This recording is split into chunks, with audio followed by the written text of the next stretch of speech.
there fans, this is Flight of Icarus from MetalTrenches.com with another quick recommendation for you today. I wanted to talk about Miners, a hardcore band based out of Canada, and they're here to beat your face in with their new album, Abject Bodies, via Holy Roar and Deathwish Records. Now let me first just state the obvious, this is an angry album. Miners have a sound so abrasive, you could probably use it to sand down steel. The vocals are super caustic, the production's really dreary, and it's just a really damn noisy album. The vocalist sounds like he's about to cough up a lung, and I love that. It's super raw, super intense. The album really gives off a strong 90s DIY vibe too, due to the copious amounts of feedback and just overall approach to the production. I looked at it as kind of like a flip side of the same coin as bands like Code Orange and Vane, where you get the same outcome in terms of the roid rage and really just wanting to break things, but just without the glossy studio polish. Exhibit A.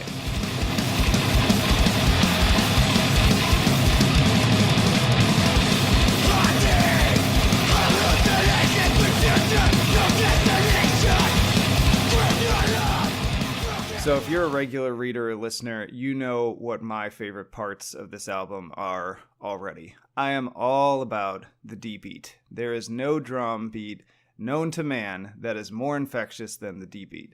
And Miners know how to use it at precisely the right moments and in a really sparing way so that when it does show up, it's got maximum impact. And in case you don't know what a DBeat is, if you've ever listened to a punk album, you've heard DBeat. But when these join with the crunchy distortion and wailing riffs on tracks like Meanderist and Boneyard, I can't help but think about early Converge albums like When Forever Comes Crashing Down.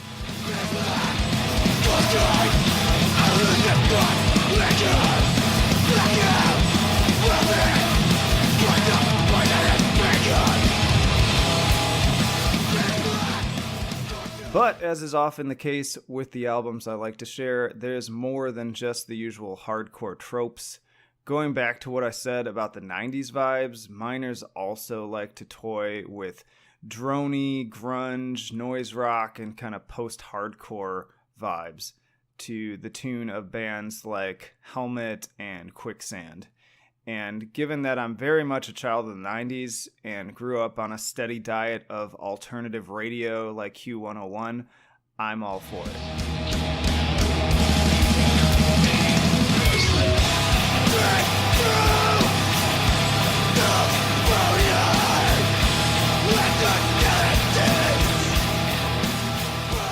And on a final note, the band caps the album off with 2 6+ minute kind of sludgecore tracks. I might have spaced them out a little bit more instead of having them side by side, but honestly, I have no complaints about how they really do form a positively crushing conclusion to this album. And I'm not really one for long, dronier tracks for the most part, but these two, just because of how intense and provocative they do a great job. And especially the final track, Garden of Dismalism, really grew on me with its just massive, bleak, and foreboding atmosphere. It's very potent stuff.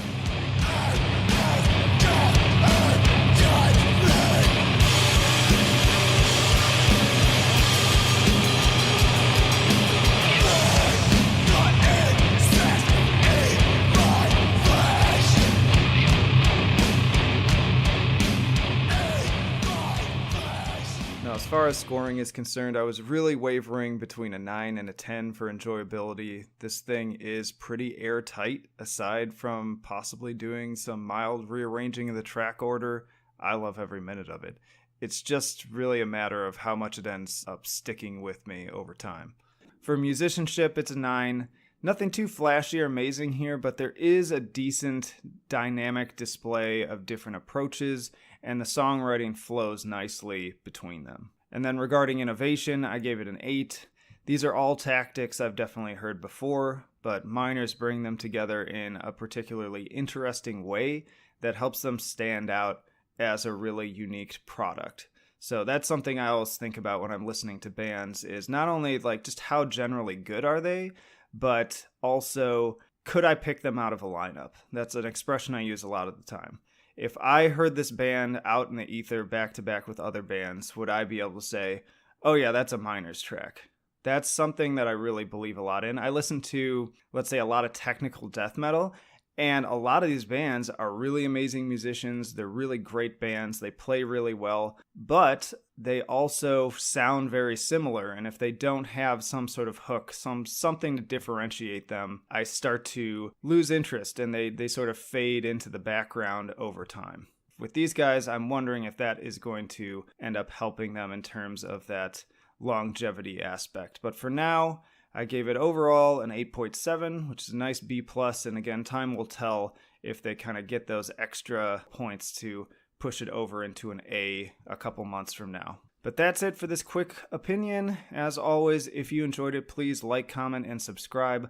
Also drop us a line and follow us on Facebook, Twitter, Instagram, Bandcamp, and Vero. Hit up our Patreon to support for just $1 a month. And of course, keep visiting metaltrenches.com for more reviews, streams, and other content every weekday.